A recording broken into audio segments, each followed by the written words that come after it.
السلام علیکم ورحمۃ اللہ وبرکاتہ۔ میں ہوں صداقت علی اور آپ دیکھ رہے ہیں میرا یوٹیوب چینل قرآنک سلوشن۔ عن ابی ہریرہ رضی اللہ عنہ قال قال رسول اللہ صلی اللہ علیہ وسلم من صلی علی عند قبری سمعته ومن صلی علی نائبا ابلغته۔ جناب نبی کریم صلی اللہ علیہ وسلم نے ارشاد فرمایا کہ جو بندہ میری قبر پر آ کر مجھ پر درود پاک پڑھتا ہے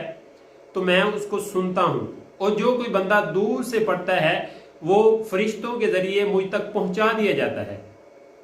محترم ناظرین، اس حدیث مبارکہ کا مطلب یہ ہے کہ حضور علیہ السلام تک وہی درود پہنچایا جاتا ہے فرشتوں کے ذریعے جو بندہ دنیا کے کسی اور خطے سے، چاہے آپ جہاں مرضی بیٹھے ہیں وہاں سے آپ درود پاک پڑھیں گے تو فرشتہ وہ درود جو آپ نے پڑھا ہے وہ جناب نبی کریم صلی اللہ علیہ وسلم تک پہنچا دیتا ہے۔ اور اگر اللہ تعالیٰ نے آپ کو حج بیت اللہ اور حضور علیہ السلام کے روضہ مبارک کی زیارت کا شرف بخشا ہے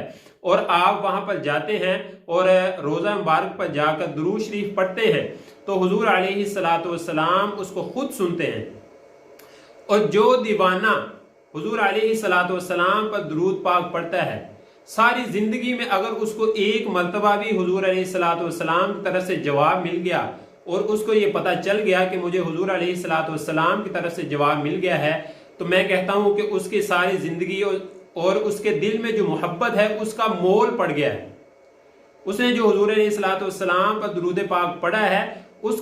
کو جو اس نے بدلہ لینا تھا وہ اس کو دنیا ہی میں مل گیا۔ آخرت میں تو ملنا ہی ہے نا، آخرت میں اس کا حق ہے، ثواب جو اس کا اجر ملنا ہے وہ تو برحق ہے، لیکن دنیا میں جو حضور علیہ السلام کی طرف سے جواب مل گیا یہ کہہ لیں کہ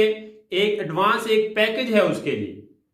تو اللہ تعالیٰ سے دعا ہے کہ اللہ تعالیٰ مجھے بھی اور آپ کو بھی حج بیت اللہ کی زیارت اور اسی طرح حضور علیہ السلام کے روضہ مبارک پر ایک مرتبہ زندگی میں درود پاک پڑھنے کا شرف بخشے۔ یہ میں بھی دعا کرتا ہوں، آپ بھی دعا کریں، اور حضور علیہ السلام پر کثرت سے درود پاک پڑھنے کی اللہ تعالی ہمیں توفیق عطا فرمائے۔ آمین ثم آمین۔